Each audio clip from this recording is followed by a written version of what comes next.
So I recently came across a video which talked about how to take effective notes and how to make your notes sort of as helpful as possible for you to actually learn better. And so the first thing that I want to talk about is why is it important. And so basically, when it comes to learning, input and output are basically as important as each other. And so, if you just learn something, which is the input, and you don't really go back to it, and you don't really look back and go over it, you would forget everything. And so, you need a place to really store that information and store the things that you learn. So it's easy to come back to when you have maybe an important exam coming up or when you actually need the information. And I remember so many times where I didn't make notes, and when there was a test or anything coming up, I just didn't know what to do.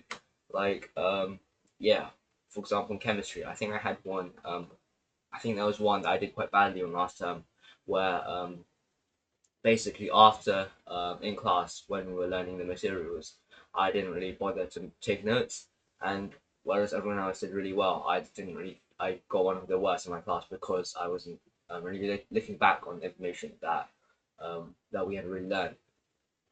And also, it's really important because, like I said before, you start like losing a lot of the information that you've learned. So basically, I think last summer we had an exam, and basically, I was studying Japanese, and there was a lot of vocabulary, and basically at that time, I remember drilling every single day, and I drilled, and I managed to get my words almost perfect. And now I haven't like taken any notes or looked back on any of those words for quite a long time, and I've forgotten a lot of them. Like a lot of the words that I knew, um, a lot of the words that I knew perfectly back then, I've completely forgotten right now. And so yeah, it sort of shows the importance of really looking back and taking good, effective, and helpful notes. Next, you need like the right atmosphere and the right sort of equipment for every single lesson. And basically, you always have to be prepared. So maybe bring a pencil case to every lesson with a pen, a pencil, a highlighter, and a ruler, lots of those things, because you never know what you're going to need for your notes.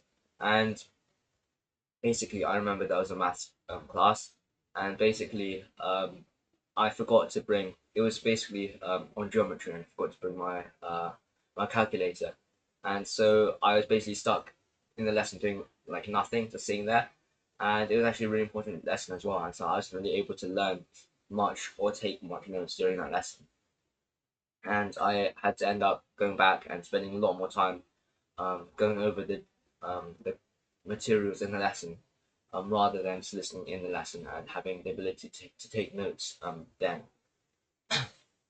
And yeah, the right atmosphere as well. So you don't really want distractions. You need to be focused in whatever you're going to do. Otherwise, they won't really be full like really effective. And so maybe turning off your phone, like just getting rid of any distractions can really help.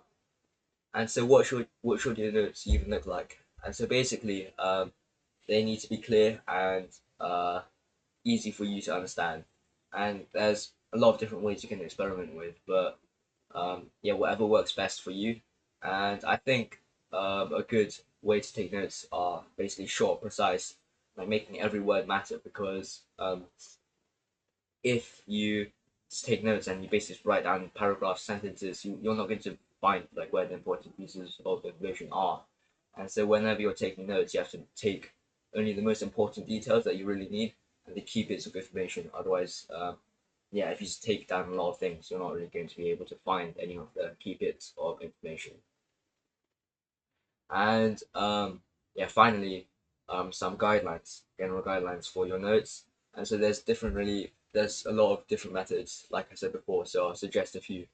And one of them is the sort of the outline method, where it's sort of like a magazine where there's a heading, subheadings with maybe three bullet points for each one, and then another subheading, and then more, uh, and then maybe another subheading, and then you go for a another broad topic. And so it's actually quite helpful because it helps you split the whole lesson, or split a big piece of a broad topic into a lot of different sections, and it's really easy to look at and go over as well.